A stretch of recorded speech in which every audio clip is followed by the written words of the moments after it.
আমাদের একদল ভাই খেলাফত মজলিসের ইদানিং আমি দেখেছি বরিশালে একটা বক্তৃতা করেছে।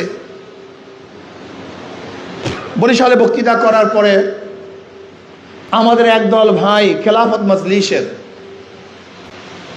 তারা এইটা নিয়ে ভিন্ন দিকে রোপ করছে। কেন ভাই? আমি তো আপনাদের কথা বলি নাই। আমি মুস্তাকুর নবী সাহেব দামাত বরকাতুল্লাহ আলিয়ার ওখানে একটা বয়ান করেছিলাম মিথ্যার উপরে। আমি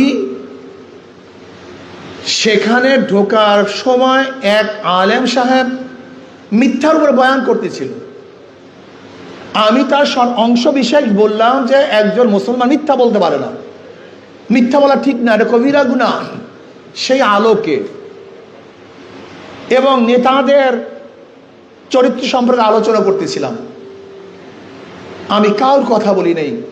সেখানেও দেখেছি আমার কিছু ভাইয়েরা আমাকে যা ইচ্ছা তাই বলেছে, বলুক, কিন্তু আমি প্রশ্ন করতে চাই, আপনারা বলেন কেন? আপনারা গালি দেন কেন? এটা কি আপনার চরিত্র হওয়া উচিত? এটা আখলাক হওয়া উচিত?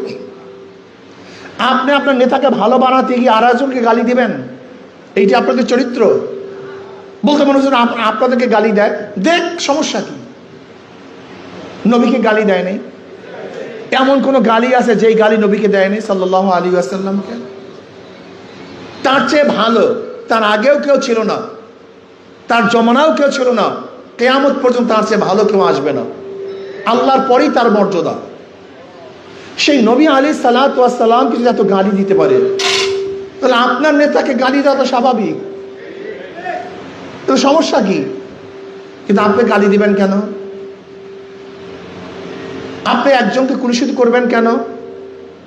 আপনি আমাদের সমর্থক হয়ে এই কাজটা করবেন কেন?